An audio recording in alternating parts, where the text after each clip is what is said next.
Bueno, pues buenos días a todas y a todos, de nuevo, a esta tercera jornada del curso de verano La cultura del entretenimiento en los mundos de Carlos V, vida social, rituales, fiestas, juegos y espectáculos, en una jornada que vamos a dedicar sobre todo a manifestaciones artísticas en las cortes festejantes. En este caso contaremos para empezar la jornada con el profesor Ludolf Pelizaeus. Él es catedrático de Historia Cultural de Ideas de los Países de la Lengua Alemana en la Universidad de Picardie Jules Verne de Amiens. Sus campos de investigación son la circulación de saberes y de imágenes de los siglos XVI al XIX, la historia cultural del Imperio de los Habsburgo, entre Europa y América, desde la Edad Moderna hasta el siglo XIX, la historia del derecho de la Constitución del Sacro Imperio y España, guerra y violencia, guerrilla de cazas y brujas, la Reforma Protestante y revueltas en territorios de los Habsburgo y, nuevamente, el tráfico humano en la Edad Moderna. Además, en esta ocasión está aquí también como miembro del Comité Científico de las Rutas del Emperador Carlos V, que, como sabéis, es una ruta cultural del Consejo de Europa. El título en su intervención es Poder y reconciliación en las entradas urbanas de Carlos V en España y el Sacro Imperio. Profesor Pelizaeus, muchas gracias por acompañarnos aquí, además, sobre todo, sabiendo que ha tenido que hacer un largo viaje para adaptar su agenda y podernos acompañar, y la audiencia es toda suya. Le escuchamos con atención.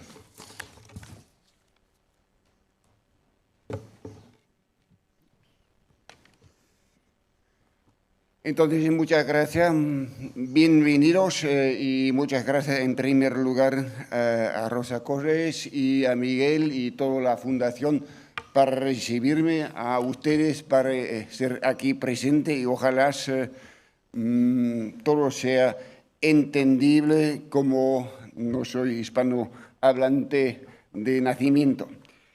Entonces, hoy en día quiero, y ojalá también esto se ve bien, quiero hablarles de poder y lo que me importa en este contexto, la reconciliación, tomando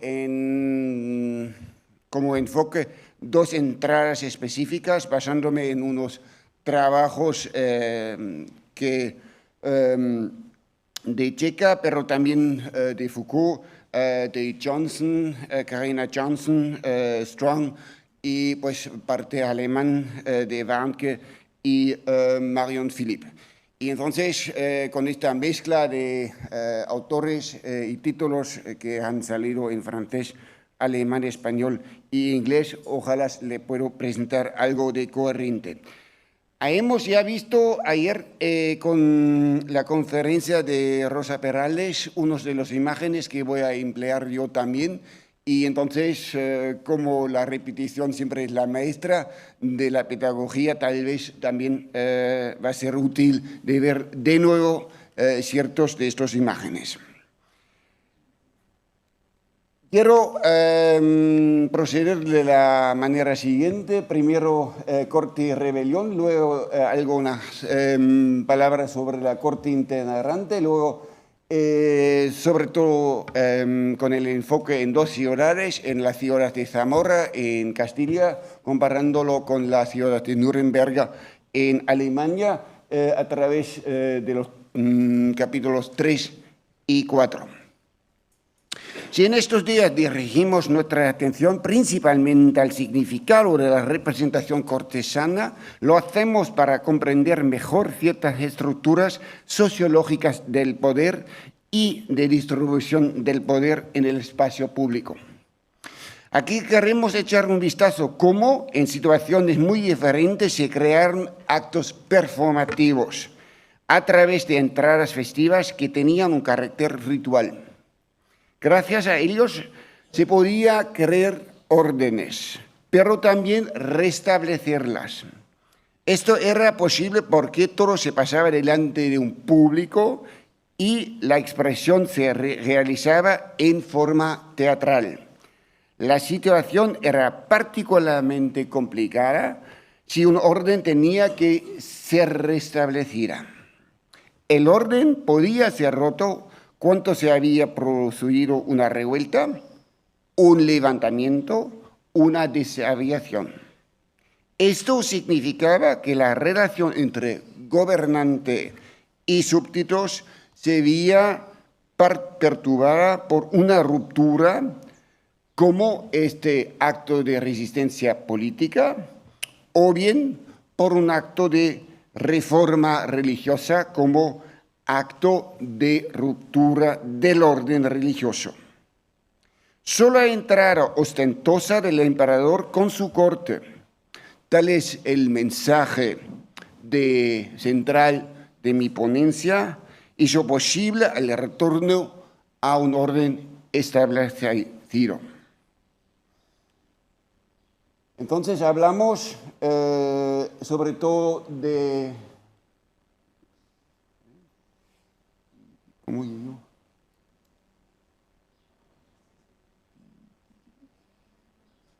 A ver, intento de que me muestra...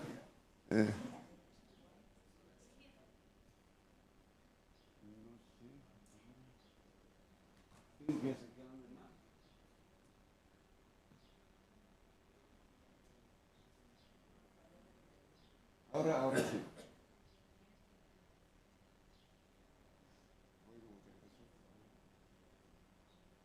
Entonces, estamos para situarles luego en la ciudad aquí de Nuremberg. Y bueno, para Zamora está bien conocido por donde se encuentra. Entonces, primera parte, corte y rebelión. Varias ciudades españolas con voto en corte se sublevaron al principio del reinado de Carlos V, en tanto de Castilla como el reino de Valencia. Por lo tanto, durante cada regreso a España, el emperador tuvo que encontrar una forma adecuada a la historia anterior. En Castilla, donde se había producido varias rupturas, había que centrarse en la reconciliación, mientras que en Andalucía era posible ofrecer elogios, dando que solamente Jaén había participado activamente en las comunidades de Castilla. En el Sacro Imperio Germano la situación era aún más difícil porque no solo se habían estallado varias rebeliones hasta 1526, pero también la reforma había roto la paz religiosa. Por lo tanto, queremos hacer un análisis comparativo de las entradas, pero utilizando el elemento de la reconciliación para mostrar la destacada importancia que tuvo la sociedad urbana y cortesana como representante para transmitir mensajes. De hecho, este intercambio de formas sociales en el espacio público representante una comunicación no verbal y, como ya hemos aprendido ayer, que estamos hablando luego de estas estructuras efímeras, de las entradas triunfales, y voy a utilizar unos ejemplos. Y aquí tenemos una imagen de Carlos a comienzos de su reino en 1519. Hay que darse cuenta de que durante las visitas del emperador a las ciudades se encontraron representantes urbanas orgullosos del pasado de su urbe con la corte imperial. La comunicación en estos encuentros debía realizarse de acuerdo con normas previamente determinadas y que podían transmitir mensajes muy diferentes e incluir formas reglamentadas en las procesiones. Las procesiones en las ciudades ofrecían un espacio de autoexpresión a varios niveles. La corte y los representantes de la ciudad seleccionaban cuidadosamente la indumentaria, se definía con precisión el recorrido por la ciudad bajo 3 criterios. Yo no sé, es que tal vez que era un poco pequeño, pero no obstante voy a... los arcos llevaron inscripciones, en la mayoría eran en latín, pero pueden tal vez no ser leídas en el momento del mensaje, pero en muchos casos hay relatos que van a incluir los mensajes transmitidos.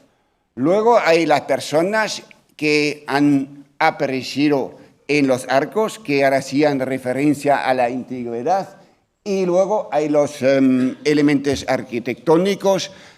Esto tendría también otro capítulo si, por ejemplo, se emplearon un tipo único de columnas y de orden arquitectural, o si se varía, si eran capiteles compositas o únicamente corintios.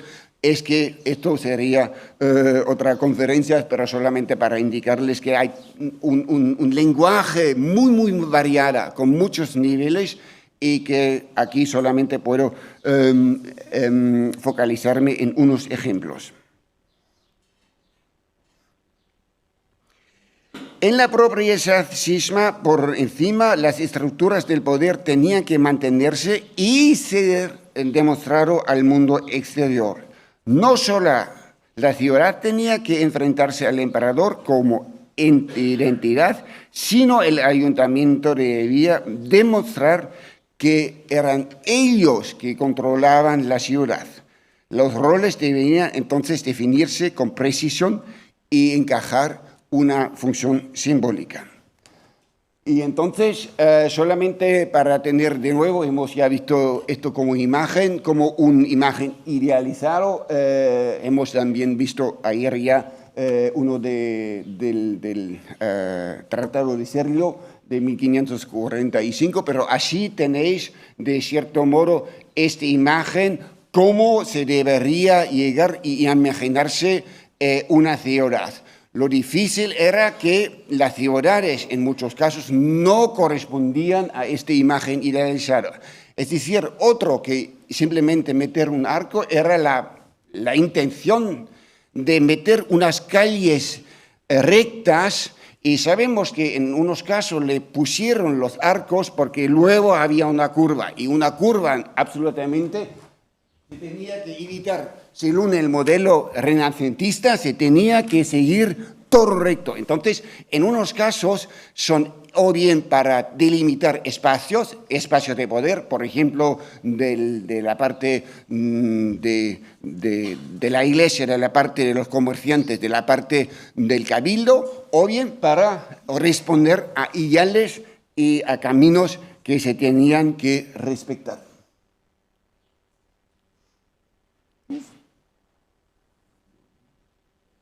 Disculpe, otra vez necesito un poco de ayuda. Ahora. Bueno, la corte itinerante. Tanto los emperadores del Sacro Imperio como Federico III, bisabuelo de Carlos, o Maximiliano, abuelos de Carlos, fueron emperadores viajeros. Lo mismo se puede decir por los reyes católicos y el breve periodo de Juana y Felipe. Entonces no es extrañarse que el rey viajero entrando pudiera expresar con su gobierno a través de las cortes o jornadas imperiales su presencia y su poder en las ciudades.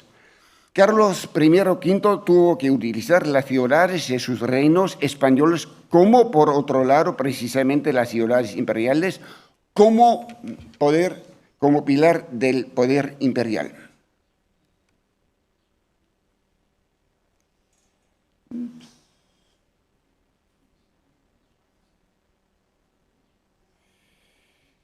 Al fin y al cabo, los reyes de Castilla tenían esta larga tradición como gobernantes y liderantes, y Castilla no tenía, como se sabe, al contrario de Aragón, una residencia fija, y la residencia de Granada, que fue realizada por Carlos V, nunca servía como finalmente palacio central por el gobierno, como Carlos nunca se fue para instalarse.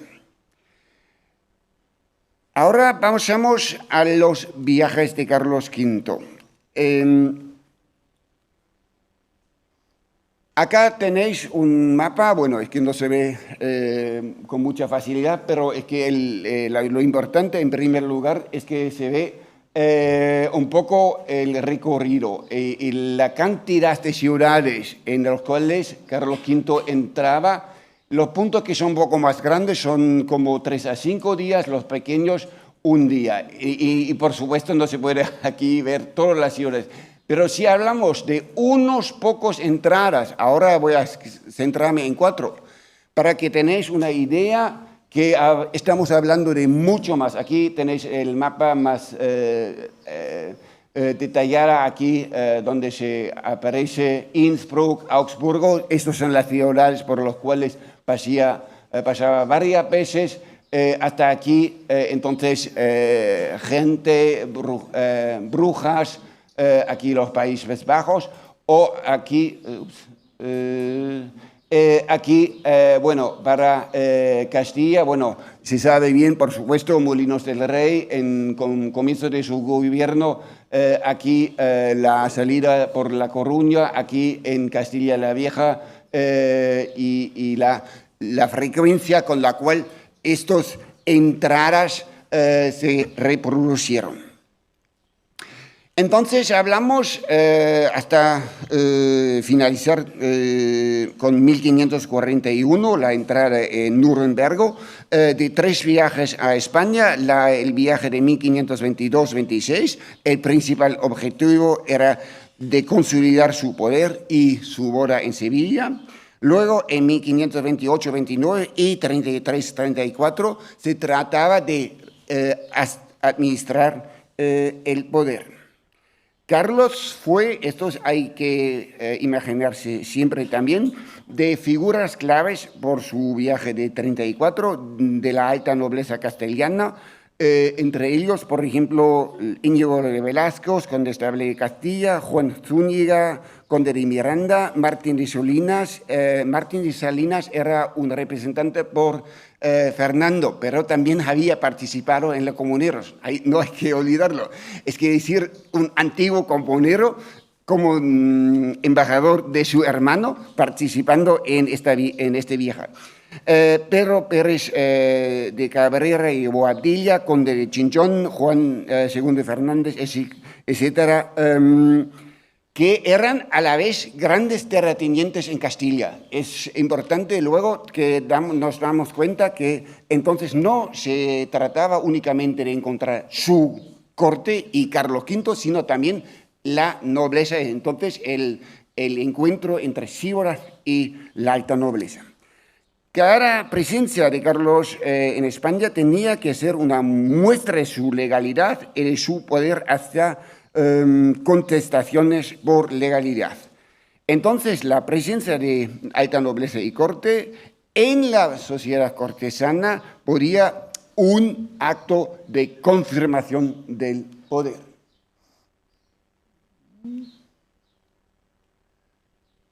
Lo siento. Hay inscripción en arcos como expresión de posición. Para entender mejor las diferencias entre las entradas, veamos primero la de Sevilla en 1526. La ciudad, como ya evocaron, no había participado en las comunidades ni nunca mostrado una intención, como por lo menos ha mostrado Córdoba, Granada o Málaga.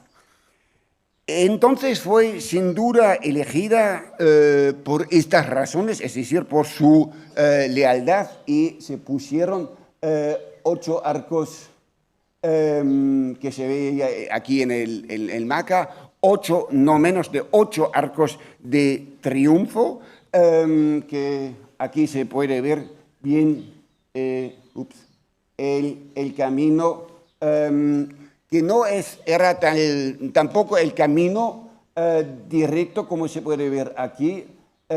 Aquí hace una curva, porque en gran medida fue pagado por los comerciantes de la ciudad, y entonces se tenía que desviar el emperador pasando aquí en el... No funciona siempre. En la parte donde la 5 o 6, en el centro de los comerciantes, y se ve allí al lado, con los ejemplos, cómo se puede imaginar, sin saberlo, que se tenían estos arcos diferentes. Bueno, entonces aquí el pequeño desvío que era necesario para ver a los parteros En España e Italia generalmente había más arcos, mientras que en el Imperio los arcos vamos a ver únicamente uno en una ciudad tan grande como Nuremberg.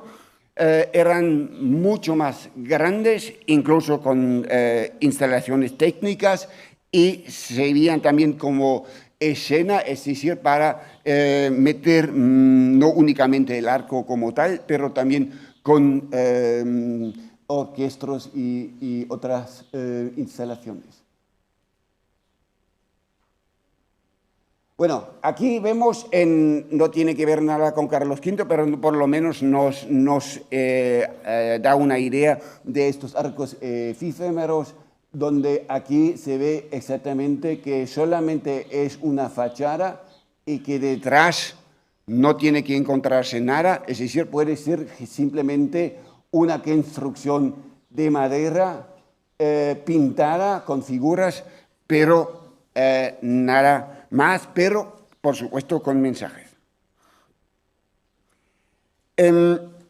Como ya he explicado,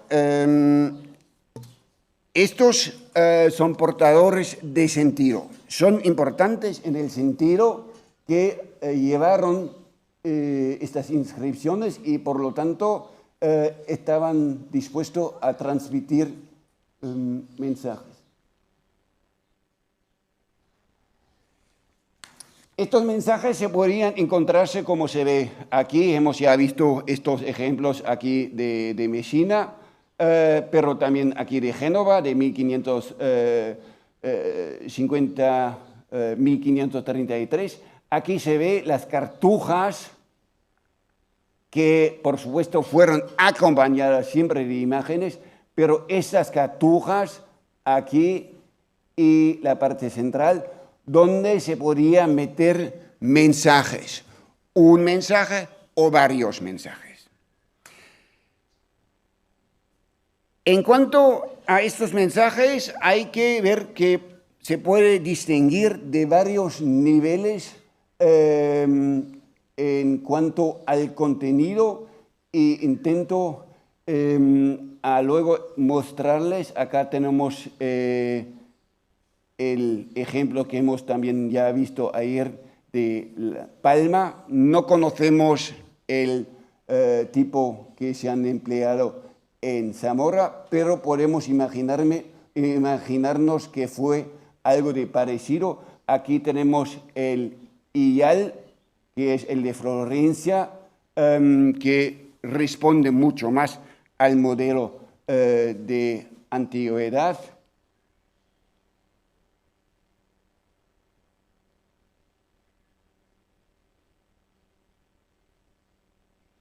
Y este de Florencia va a ser el primero de los 4 modelos que quiero presentarles aquí, porque hay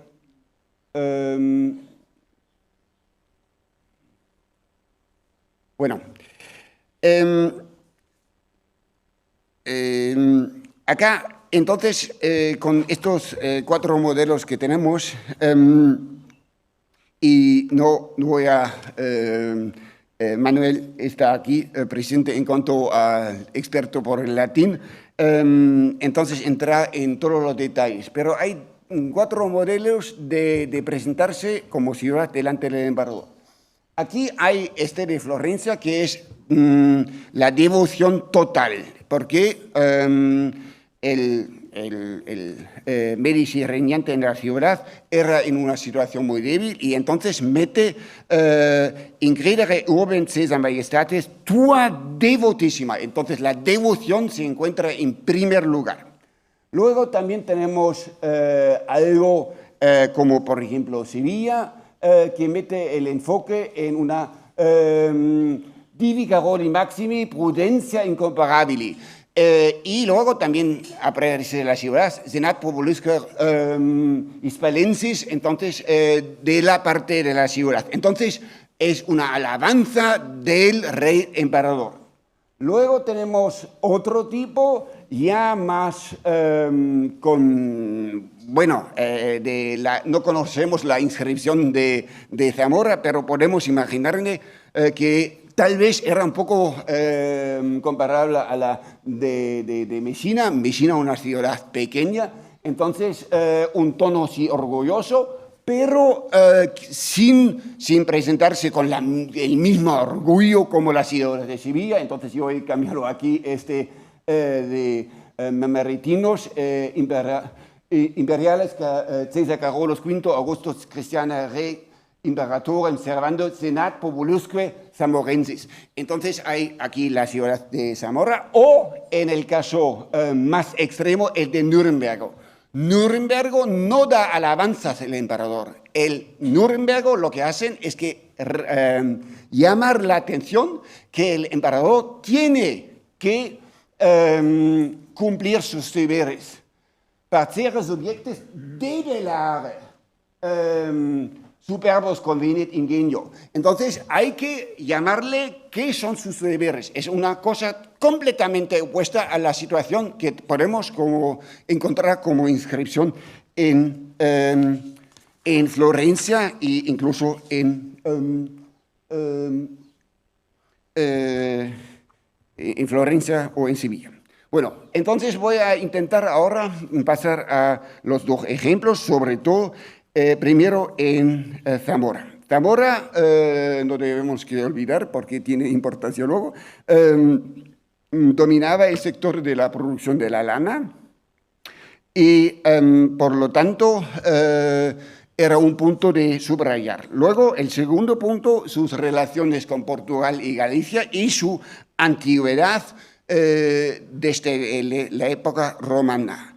Entonces hay el escudo de la ciudad. No conocemos, como ya he explicado, lamentablemente, qué era la estructura efímera, pero podemos imaginarnos que en Zamora pusieron muy adelante el hecho de que es una ciudad que tenía esta importancia hacia el Portugal. Carlos viniendo de Salamanca. Ups, no, esto no. Esto no.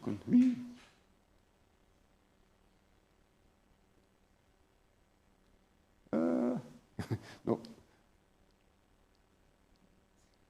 Ahora, Carlos venía en dirección de Salamanca. Entonces entraba así por el puente para meter aquí, aquí lo tenemos en el dibujo de Vingerde, ver ya el primer arco de triunfo. Este arco de triunfo tenía una doble función. Durante las luchas civiles fueron los condes de Benavente que habían dominado toda esta entrada y el puente hacia Zamora. Entonces, en primer lugar, la ciudad de Zamora quería mostrar al emperador que ellos estaban en comando del puente, incluso, por supuesto, a la alta nobleza que acompañaba a Carlos V. Entonces era un mensaje a Carlos mismo, pero también a su alta nobleza. Luego pasen aquí por la parte del Cabildo, luego en el centro, que fue dominado por los condes de Alba de Aliste. Entonces tenemos otra vez la nobleza. Y luego, como tercera parte, luego lo voy a mostrar también en un plano, para pasar aquí a la catedral, centro, esto no debemos olvidar, centro de las comunidades con el obispo de Acuña. No era una ciudad al igual. En cuanto a Nuremberg, voy a luego también pasar otra vez en otros puntos. En caso de Nuremberg ya hemos visto este modelo idealizado, por supuesto que nunca lo pusieron así, pero es que, por supuesto, en Nuremberg tenía conocimiento de esto. Con la reforma y la introducción de la reforma en 1525 había un problema por la ciudad imperial de Nuremberg. Nuremberg tenía el derecho, después de 1356, entonces con la bula de oro, de recibir como primera ciudad del imperio el emperador elegido. Pero Carlos V no era tan interesado en visitar una ciudad protestante, luterana. Entonces, ¿qué hace la ciudad? Primero van a emitir medallas justamente para hacer venir el emperador. El emperador en 1532 les dice claramente, si es una ciudad luterana, que no tiene interés de verles. Entonces ellos tienen que insistir y finalmente es el hermano, es Fernando que entra, Fernando I, en 1539 por primera vez en Nuremberg. Y esto hace de cierto modo posible para Carlos también de transmitir el mensaje que va a venir en 1541 y es en 1541 que entra el emperador. No obstante, al contrario de otras ciudades, tenían que evitar de que el emperador entre en una iglesia, porque todas las iglesias eran protestantes. Entonces se tendía con mucho cuidado desviar el emperador para que no pase en la iglesia principal, aunque la iglesia principal, es decir, aquí San Sebaldo, no fue quitado de sus declaraciones, entonces se presentaba aún y por razones de seguridad se metía todo en orden para que si hubiera sido necesario que el emperador entre, pudiera ser posible. Entonces, tenían que construir una construcción así importante. Esto es la construcción que construyeron en Nuremberg. Tenemos aquí entonces el arco mismo, el arco que sigue la estructura, que tiene aquí, como mencionado, las inscripciones. Aquí tenemos una escena donde, porque solamente 3 ciudades en el imperio tenían derecho de recibir el emperador con trompetas, y luego, lo que era lo más importante, una águila, una estructura mecánica, porque podía mover sus alas y tornarse de 180 grados. Entonces, cuando se acercaba el emperador, bueno, se comenzaba este espectáculo que la águila comenzaba a moverse y darse la vuelta. Con esto podemos entrar en el último capítulo de Entradas y Fiestas. Entonces volvemos a Zamora. Zamora también es interesante por el aspecto de las entradas festivas, pero también de conflictos. ¿Por qué? Desde ya mucho tiempo, y sobre todo en las comunidades, había un conflicto en cuanto a la distribución del poder. Los condes de Alba de Aliste a un lado, los caballeros hidalgos de otra parte, y los pecheros del común, y sobre todo los representantes de los pecheros. Y en el momento dado de la entrada de Carlos V, son los caballeros que quieren meterse terciopelo carmesí, paños de brocado y damasco blanco. Y ahora se forma una alianza un poco inhabitual entre los condes de Aliste y los representantes de los pecheros, diciendo que esto es demasiado costoso y que por lo tanto no le admiten a los caballeros y hidalgos de meterse una traje tan cara. Por lo tanto, igualizando un poco el grupo que va a recibir Carlos.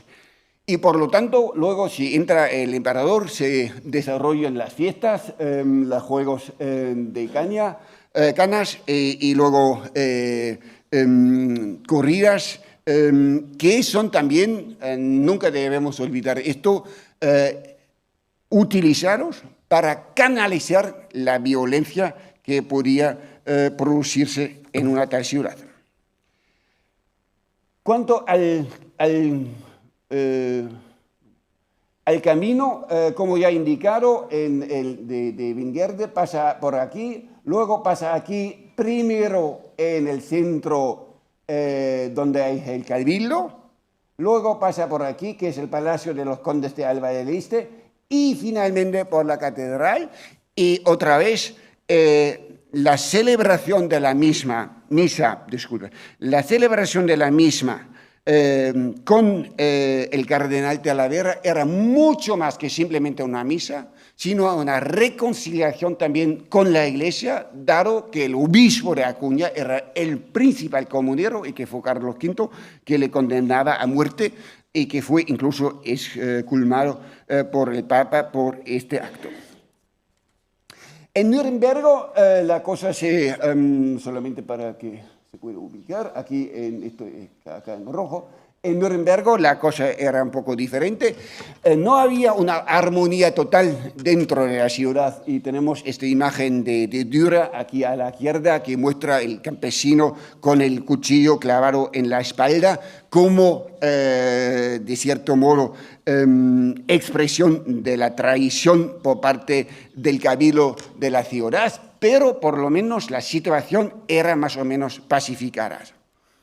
Y entonces aquí hay la ruta de Carlos V por la ciudad, donde solamente hay un arco que se metieron aquí, y él sigue hasta el castillo, dejando al lado y aquí la iglesia principal, porque, como ya he explicado, no podía entrar, y final hay el juramento y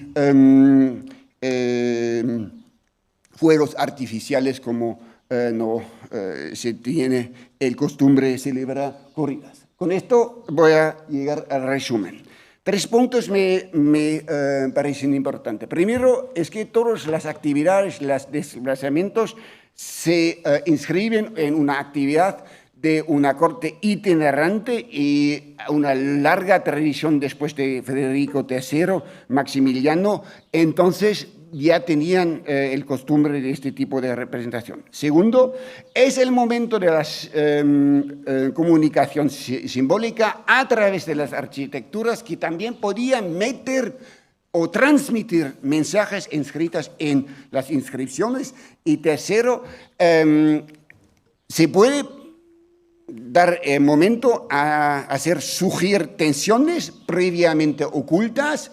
Entonces, esta dificultad sigue existiendo, de que a un lado hay la entrada para pacificar las relaciones entre el emperador y la ciudad, pero no obstante puede ser que dentro de las ciudades siguen existiendo tensiones.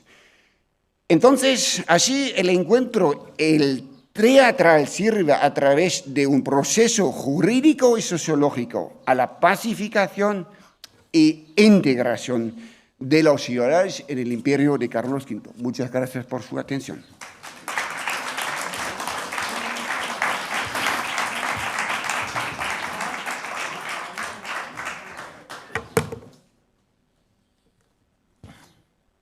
Muchísimas gracias, querido profesor Pelizaeus, por su intervención, en el cual nos ha permitido también completar esas exposiciones que hemos tenido también en los días anteriores, ¿no? Que se han centrado también en todo lo que eran los arcos triunfales, ¿no? Ligados a las entradas triunfales de Carlos V, añadiendo además también algunas curiosidades, ¿no? Como que no siempre se utilizaban para vanagloriar al emperador, sino también, sobre todo, para recordarle sus deberes y obligaciones, ¿no? Como ocurría en el caso de Nuremberg, ¿no? Y bueno, las entradas que tenía que hacer en algunos lugares de Alemania, precisamente por la presencia del protestantismo. Llegamos al momento de las preguntas, de las cuestiones. Tenemos ya por ahí alguna mano levantada. Le acercamos, por favor, el micro.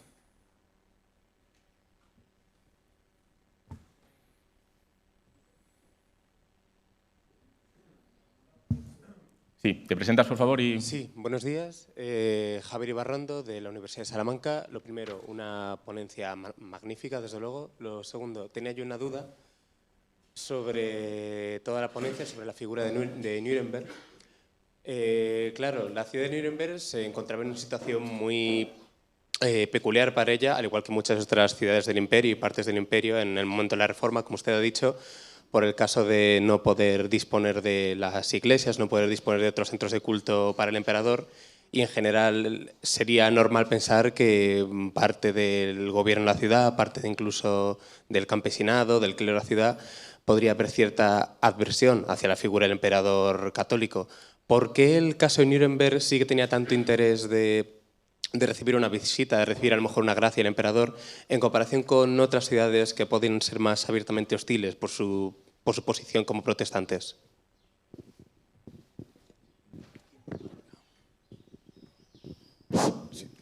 Nuremberg forma parte de las diferentes ciudades imperiales. Las ciudades imperiales dependían únicamente, directamente del emperador, pero esta relación de la protección era importante porque hay los duques de Baviera al lado que siempre tenían ellos también interés de integrar estas ciudades.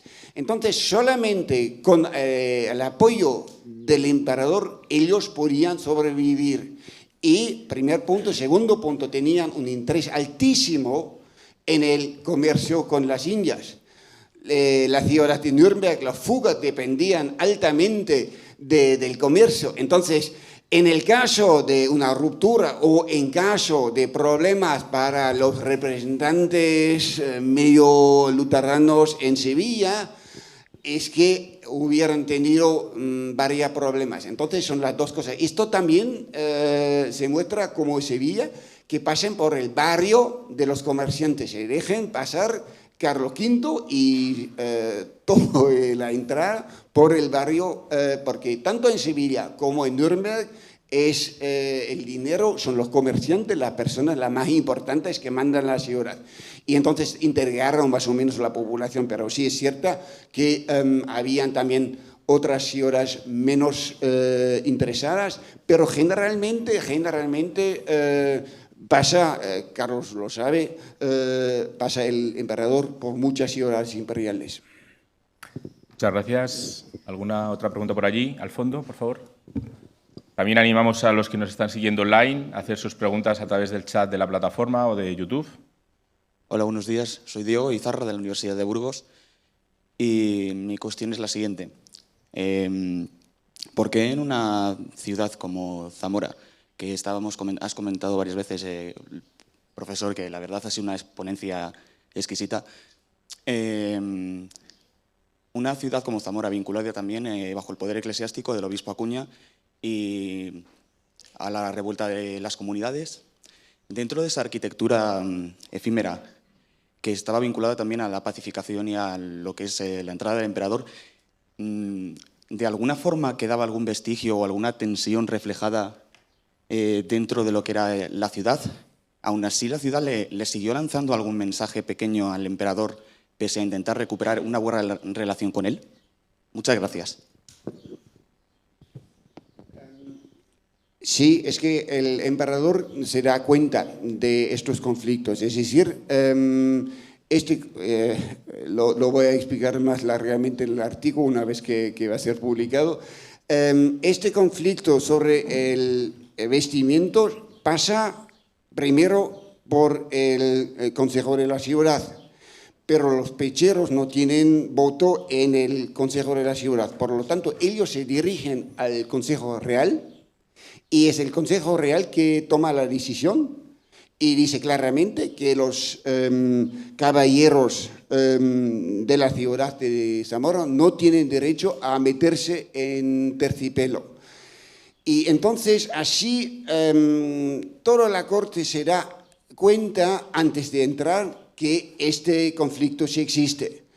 Y entonces toda la organización de las fiestas y por supuesto también las violencias con las corridas, no se sabe, está prevista dentro de un clima un poco difícil. Se sabe de que hay que poner atención de que no es un volcán que estallaría de nuevo estas tensiones. Muchas gracias. ¿Alguna otra cuestión? Me ha surgido a mí una duda cuando estaba haciendo su presentación, porque ha hecho mención y nos ha puesto también de manera gráfica esos arcos que eran más efímeros, ¿no? Incluso a veces que eran simplemente fachadas. ¿Se conservan ejemplos de ese tipo de fachadas? ¿Hay algún, no sé si, algún elemento que podamos todavía...? Hemos hablado ayer de la misma cuestión. Es que lo utilizaron en unos casos varias veces. Es que en Nuremberg, por ejemplo, bueno, fue una cosa espectacular, del Aguja. Entonces sabemos en el caso de Nuremberg que por lo menos lo utilizaron 3-4 veces, pero no obstante, no hay que olvidar que es una estructura que no puede durar mucho. Es una estructura de madera, luego hay el lienzo pintado. En el caso de Nuremberg también, bueno, cosas metálicas que tenían más duración, pero es imposible casi, se tendría que desmantelar primero toda la estructura, meterlo en un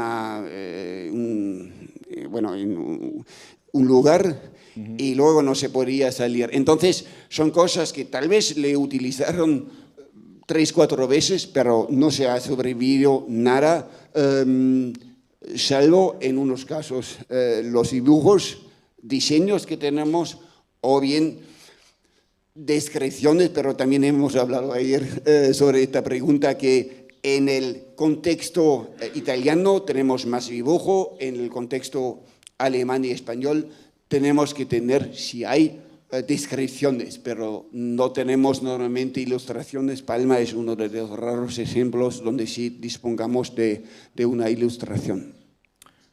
Muchas gracias. Bueno, pues sí, profesora Perales, le acercamos por ahí el micro, le acercamos el micro por allí. Bueno, enhorabuena por la conferencia, me ha parecido maravillosa porque ha complementado mucho la anterior de ayer en mi caso. Yo solo quería preguntar una cosa, porque ha dejado aparte el tema de Flandes. ¿Cómo es precisamente esos mensajes justo precisamente en Flandes? ¿Cómo lo hacían en Flandes? ¿Eran igualitarios? ¿Eran pues sumisos? Flandes, ¿cómo se refleja Flandes en esas leyendas, en los arcos, con respecto al emperador? Se sabe, por supuesto, que entraba varias veces en Flandes. Desgraciadamente, si lo veo bien, solamente conocemos las entradas en los primeros años, que fueron muy positivas. Entonces, de Brujas, de 1515, tenemos incluso imágenes, tenemos las descripciones. Mientras, después de la rebelión de Gante, no tenemos una descripción que nos hablaría de una entrada después de una rebelión. Entonces, la dificultad es que aquí carecíamos de una descripción detallada para poder decir, bueno, esto era la situación. Generalmente dicho, se puede decir que se puede imaginarse algo del estilo parecido de Sevilla, entonces con un enfoque en el barrio de los comerciantes, con la posibilidad, como Gante, que era católica, de una misa en la iglesia principal y una recepción por parte del cabildo. Lo único que queda como gran pregunta, ¿qué pusieron en los arcos? ¿Pusieron en los arcos alabanza? Poco probable, es decir, sí, cierto, lo sabemos por Brujas 1515, así es en detalle, y también la lengua. Brujas también metía algo en francés, que no siempre es el caso. Hay también las visitas en Francia, donde también se pone en francés y no únicamente en latín. Pero es posible que allí también pusieron algo como llamarle los deberes, en vez de poner una alabanza o algo de la devotísima ciudad de Gante. Me imagino que ellos, un poco como Nuremberg, hubieran optado por una forma, bueno, que nosotros somos alguien con un cierto orgullo presentándose delante del emperador. Pues muchísimas gracias. Veo que no hay más preguntas. Por parte también de las redes sociales veo que tampoco, con lo cual, bueno, pues podemos dar por concluida esta intervención. Agradecer también al profesor por haber sintetizado para permitirnos también acabar a tiempo y poder cumplir con el programa, que hoy en la última jornada y iremos un poquito más apretados con el tiempo suficiente. Así que muchísimas gracias por su intervención y despedimos con un fuerte aplauso.